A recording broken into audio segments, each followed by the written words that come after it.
Opisyal na Universal Social Pension. Aprobado na para sa lahat ng senior citizen sa Pilipinas. Kung isa ka sa mga nag-aabang ng dagdag na tulong para sa pensyon, huwag mong palampasin ang detalyeng ibabahagi ko dito dahil tatalakayin natin kung paano makakaapekto ito sa iyong buwanang benepisyo.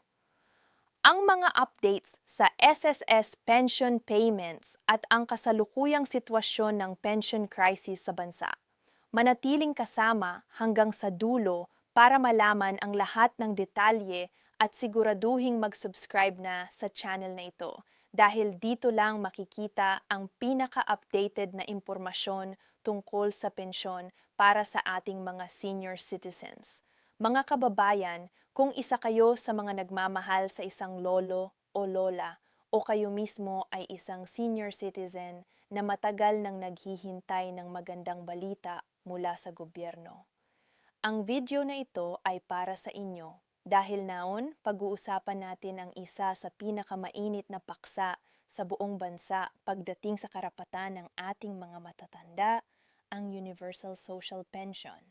At tulad ng dati, hihimayin natin ang lahat ng detalye ng malinaw ng walang palakpak na walang katotohanan. Dahil ang ating mga lolo at lola ay karapat-dapat sa totoong impormasyon hindi sa mga pekeng pangako. Magsimula tayo sa puso ng usapin. Sa loob ng maraming taon, isang malaking problema ang lumago sa ating sistema ng pensyon para sa mga matatanda. Kung ikaw ay isang mahirap na senior citizen ang tinatawag ng gobyerno na indigent, maaari kang makatanggap ng buwanang tulong mula sa DSWD. Pero kung ikaw ay hindi classified bilang indigent, kahit na ikaw ay nagtatrabaho ng buong buhay mo, kahit na ikaw ay naghulog sa SSS o GSIS, kahit na ikaw ay nagbabayad ng buwis sa loob ng dekada-dekada, wala kang matanggap na anumang halaga mula sa social pension program ng gobyerno. Iyon ang matagal ng pinagtatalunan ng ating mga matatanda, ng kanilang mga pamilya at ng mga kinatawan natin sa Kongreso. Aton mukhang papalapit na tayo sa isang makasaysayang pagbabago. Noong Disyembre 2025, aprobado ng House Special Committee on Senior Citizens ang committee report at substitute bill para sa Universal Social Pension for Senior Citizens. Isang panukala na naglalayong gawing mandatoryong benepisyo ang social pension para sa lahat ng Filipino senior citizens. Inquirtnet ito basta simpleng batas. Ito ay isang malaking hagbang patungo sa isang mas makatarungan, mas makatao at mas inklusibong sistema ng pagpapahalaga sa ating mga matatanda. At ang pinakamahalagang bahagi nito, kasalukuyan tanging ang mga indig na senior citizen lamang ang karapat makatanggap ng buwanang P1,000 stipend habang ang mga tatanggap mula sa SSS at GSIS ay hindi kasama sa coverage. Inquired.net. Kung magiging batas ito, mababago ang lahat ng iyon. Ngayon, marami sa atin ang narinig na ang mga viral na video at post sa social media na nagsasabing aprobado na or lahat ng senior makakatanggap na. At habang naiintindihan natin ang excitement na yon dahil talagang karapat-dapat ang ating mga matatanda, kailangan din nating maging responsabile sa pagbabahagi ng impormasyon. Ayon sa press1.ph, isang Facebook post ang maling nag-claim na ang Universal Social Pension Bill ay nai-sign na bilang batas. Sa katunayan, ang bill ay nakafile pa lamang sa Senado noong Septyembre 24, 2025 at ang status nito ay nananatiling pending sa committee level. Press1.ph. Ito ang katotohanan.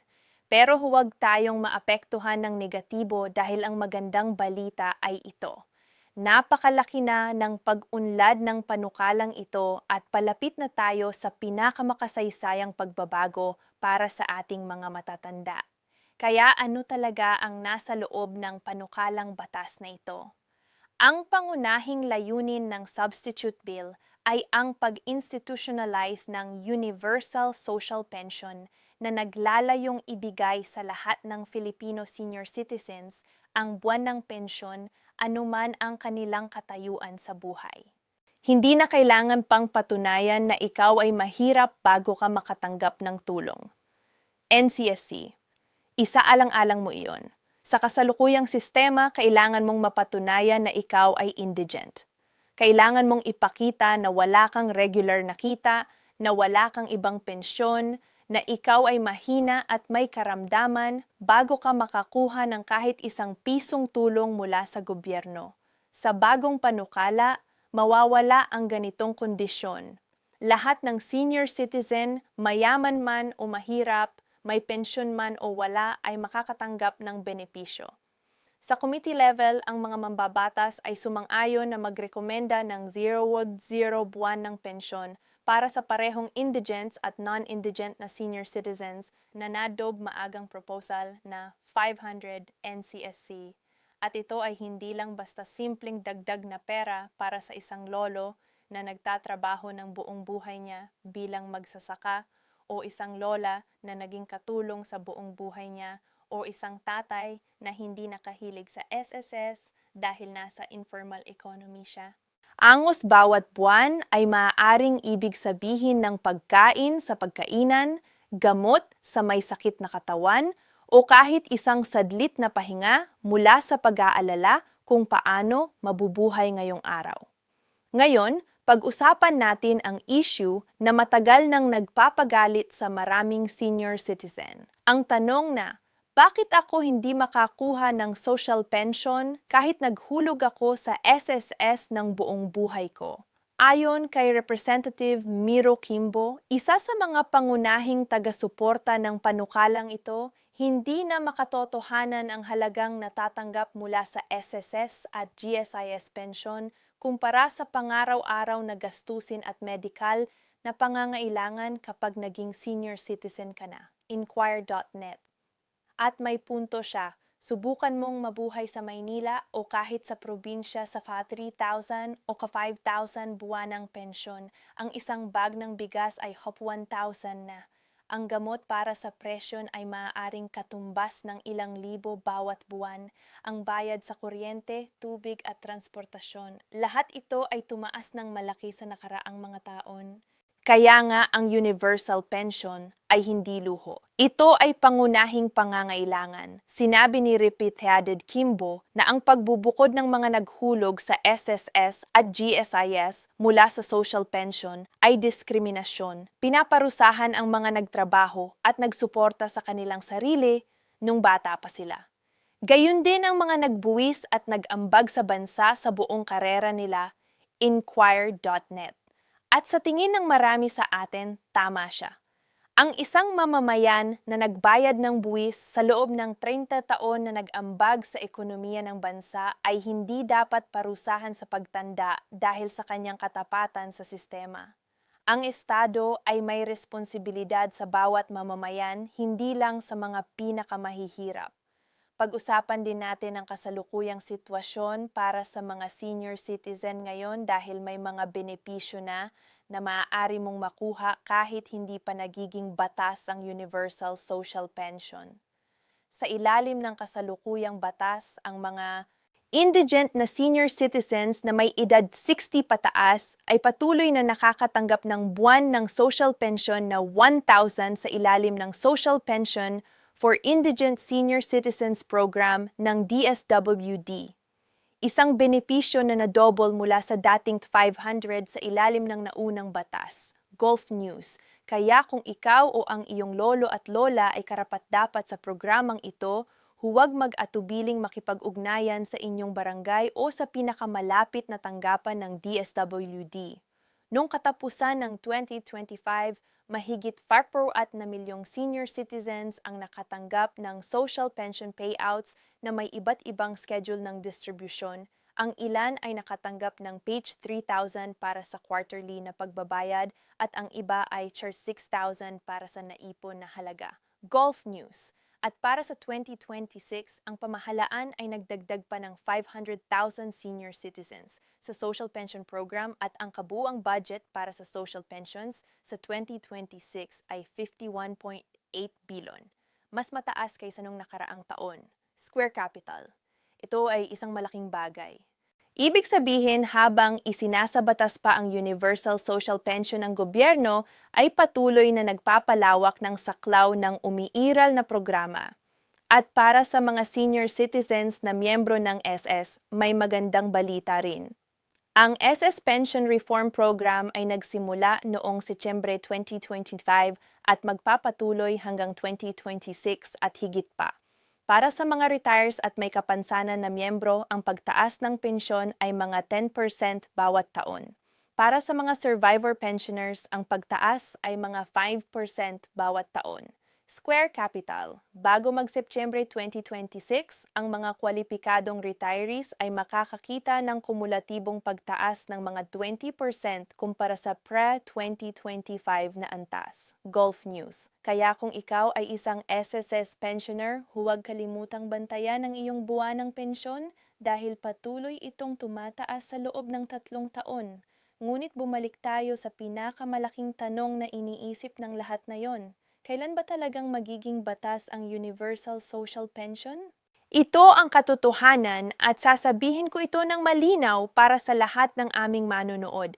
Kahit na aprobado na ng House of Representatives ang House Bill number 1423 or ang Universal Social Pension for Senior Citizens Bill, hindi pa ito batas.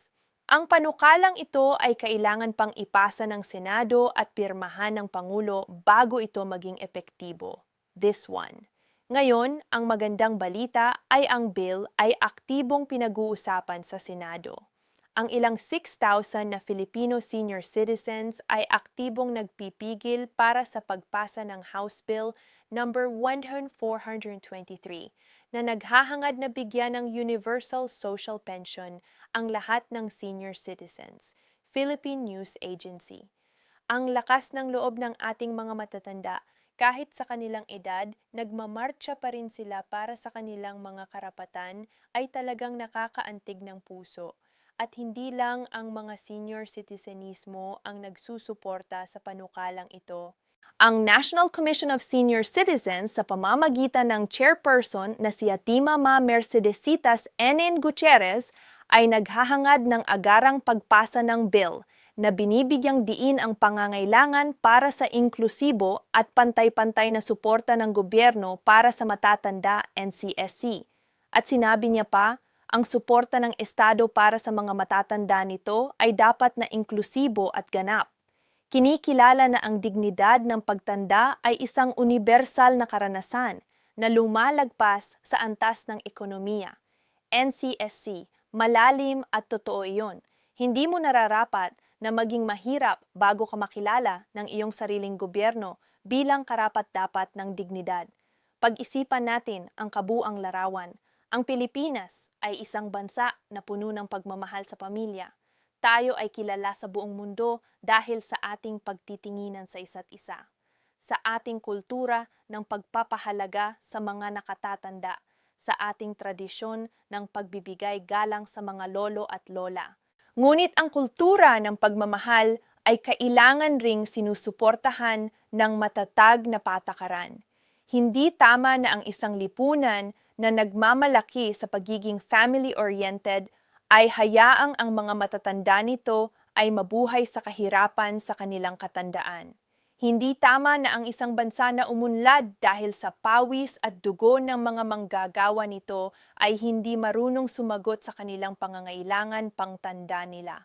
At ito ang pinakamalalim na dahilan kung bakit ang Universal Social Pension ay hindi isang regalo. Ito ay isang karapatan. Ayon sa ekonomistang si Representative Joey Salida, ang panukalang batas ay nagtatantya na magastos ang pamahalaan ng mga 88.2 billion upang saklawin ang 10.1 senior citizens sa buong bansa. Ngunit sinabi niya na ito ay fundable ng walang bagong buwis at maaring suportahan sa pamamagitan ng 41 billion mula sa mga na-rationalize na social welfare programs at 47 billion sa fiscal management mechanisms. Inquired.net at idinagdag pa niya na ang panukalang ito ay nagkokonsolida ng mga nakakalat at politisadong cash handouts sa isang malinaw, rights-based na karapat. Mas mahusay, mas makatao at mas makatarungan. Iyon ang uri ng governance na karapat-dapat sa ating mga mamamayan. Ngayon, kung ikaw ay isang senior citizen o meron kang mahal sa buhay na senior citizen, ano ang dapat ninyong gawin habang nanghihintay sa pagpasa ng batas na ito? Una, siguraduhing nakarehistro sa inyong barangay ang inyong lolo o lola bilang senior citizen at yaking meron silang valid na senior citizen ID. Ang ID na ito ang magbubukas sa kanila ng maraming benepisyo tulad ng 20% diskwento sa gamot, pagkain, transportasyon at iba pang serbisyo. Pangalawa, kung ang inyong senior citizen ay classified bilang indigent at walang regular na kita o iba pang pensyon, makipag-ugnayan sa pinakamalapit na tanggapan ng DSWD o sa Office of the Senior Citizen Affairs sa inyong lokal na pamahalaan para malaman kung paano sila makakapag-apply sa kasalukuyang social pension program. Ikatlo, manatiling updated sa mga balita mula sa opisyal na pinagkukunan. Ang website ng DSWD, ng Senado at ng Kamara ng mga Kinatawan para hindi kayo mapagsamantalahan ng mga maling impormasyon sa social media. At sa lahat ng mga nagbabasa o nagnonood ng mga viral na video na nag-iingay tungkol sa 11,000 pension o 5,000 universal pension na aprobado na. Ayon sa Rappler Fact Check, walang probisyon sa anumang bill para sa pensyon na umabot sa 11,000. Ang kasalukuyang pinakamalaking halaga na isinasaalang-alang ng mga mambabatas ay ang 1,000 buwan pension para sa lahat ng senior citizens. Rappler. Ito ang katotohanan at mas mabuti pang marinig ninyo ito mula sa amin kaysa malaman ninyo ito mamaya mula sa sama-sama ng pag-asa na hindi natuparan. Pero haya ninyong tapusin ko ang video na ito sa isang mensahe ng pag-asa dahil talagang puno ng pag-asa ang kasalukuyang sitwasyon. Para sa unang pagkakataon sa kasaysayan ng ating republika, sineseryoso ng ating mga mambabatas ang ideya ng isang pensyon para sa bawat Pilipinong matatanda. Hindi lang para sa mga pinakamahihirap, kundi para sa lahat. Para sa unang pagkakataon, kinikilala ng gobyerno na ang pagtanda ay isang karanasang pang-unibersal at ang dignidad sa katandaan ay isang karapatang pang-unibersal. Para sa unang pagkakataon, may pagkakataon tayong lumika ng isang bansa kung saan ang bawat lolo at lola ay makakatulog ng tahimik sa gabi. Hindi dahil mayaman sila, hindi dahil mapalad sila na may anak na nagsusuporta sa kanila, kundi dahil kinikilala ng kanilang sariling bansa na ang kanilang buhay ay may halaga, na ang kanilang kontribusyon sa lipunan ay hindi kinalilimutan at na ang dignidad ay hindi dapat mabili ng pera. Iyan ang diwa ng Universal Social Pension. At kahit hindi pa ito batas na yon, alam natin na ang pag-asa ay hindi kailang manhuli para sa ating mga matatanda. Kaya sa bawat isa sa ating mga lolo at lola doon, patuloy na lumaban, patuloy na mangarap at alamin na ang buong bansa ay nasa likod ninyo. Sama-sama nating panoorin ang kasaysayan na ginagawa ngayon para sa inyong kapakanan. Maraming salamat sa inyong oras at huwag kalimutang ibahagi ang video na ito sa inyong mga mahal sa buhay na senior citizen dahil ang tamang impormasyon ang pinakamahalagang regalo na maibibigay natin sa kanila ngayon. Yeah!